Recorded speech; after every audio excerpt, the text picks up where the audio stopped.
थोड़ी सी पूजा का एक नियम बनाइए, आप भी पालन करिए और आग्रह से अपने छोटे बच्चों को भी आदत डालिए। आप जो करते हैं उसमें मैं मना नहीं कर रहा हूँ, जो आपके गुरुदेव ने, किसी आचार्य ने जो पूजा पाठ विधि जो कुछ बताया है, मैं उसमें कोई दखल नहीं दे रहा। मैं बहुत छोटी सी क्रिया का निवेदन करता हूँ कि आप इसको अपने जीवन में स्वयं और बच्चों से इसका पालन कराइए। जब भी आप घर से बाहर जाते हैं, ऑफिस जाएं, दुकान जाएं, बाजार जाएं, खेत पर जाएं, मजदूरी करने जाएं, बच्चे स्कूल जाएं, माताएं मॉल जाएं, बिग बाजार जाएं, जहाँ भी वो जाते हैं, हमारे सबके घर में छोटा बड़ा पूजा घर है। छोटे गोपाल जी सबके घर में है।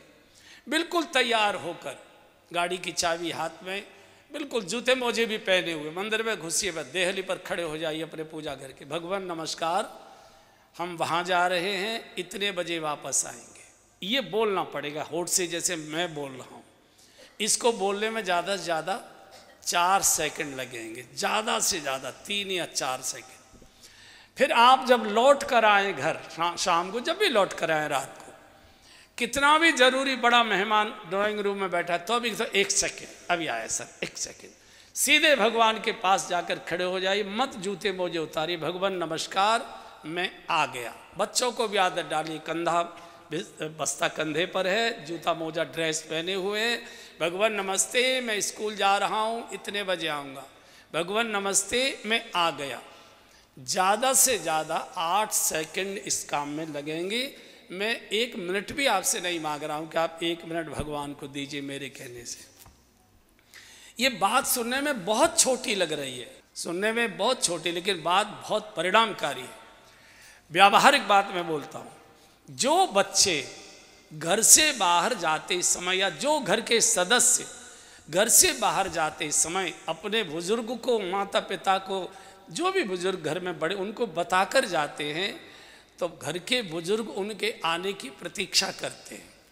अगर मान लीजिए बेटा कहकर गया है कि मैं बाबूजी 5 बजे तक आ जाऊंगा, तो बहू आती है, बाबूजी 4 बज गया, चाय का आपका समय हो गया, चाय ले आऊँ बना के? बोले नहीं बेटा, अभी मुन्ना भी आ रहा होगा, 4 सवा 4 तो हो गया, थोड़ी देर में 5 बजे की कह गया था, साथ साथ पी लेंगे। माता पिता बच्चे के आगमन की प्रतीक्षा करते हैं। और जो बच्चे बिना बताए जाते आते, अब हम इतने बड़े हो गए, खुद बाल बच्चेदार हो गए, बताने की ज़रूरत है, सबको मालूम है कि हम फैक्ट्री जा रहा है। तो जो बिना बताए जाते हैं, उनके माता पिता उनके प्रति निश्चिंत से रहते। कोई पूछे कि सुरेश कहाँ गया है, बोले भैया बाकी माया वो ही जाना है, हमें तो मालूम ना है, हमें तो कभी ना बतावे कहाँ गयो, कहाँ से आयो, कब आयो, हमें ना मालूम। निश्चिंत रहते। ये जो बैठा है मंदिर में, कौन बैठा है? माँ तू पिता तुम मेरे, शरण गहूँ मैं किसकी, स्वामी शरण गहूँ मैं किसकी, तुम बिन और न दूजा, प्रभु बिन और न दूजा, आस करूँ मैं जिसकी, ओम जय जगदीश। ये जो पूजा में बैठे, ये भी हमारे मम्मी पापा हैं, दोनों हैं। इनको बता के जाइए कि भगवान मैं वहाँ जा रहा हूँ, इतने बजे वापस लौट कर आऊँगा। तो जो लोग बताकर जाएंगे, भगवान उनकी प्रतीक्षा करते हैं और उतने बजे घर में सकुशल वापस लौटा कर लाना, ये भगवान की जिम्मेदारी हो जाती है कि मुझे बता कर गया है। कोई घटना दुर्घटना आपके साथ हो ही नहीं सकती है। देखने में बात बहुत छोटी लगती है, लेकिन बहुत परिणामकारी। और 10-20 दिन के बाद आपकी स्थिति ऐसी हो जाएगी कि आप जल्दी में गाड़ी स्टार्ट करके चले गए, 100-200 कदम गाड़ी आगे बढ़ गई और आपको फिर याद आती है कि हमने प्रणाम नहीं किया।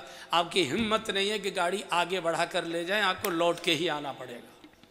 किसी भी प्रकार की कोई अनहोनी साथ हमारे हो नहीं सकती। बच्चों को भी आदत डालिए, आप भी इस आदत का पालन करिए और आप मुझे ढूंढेंगे कि क्या परिणाम होता है इसका। बस इतनी सी मेरी इच्छा का आप ये पालन करिए, बाकी जो पूजा पाठ करते करिए।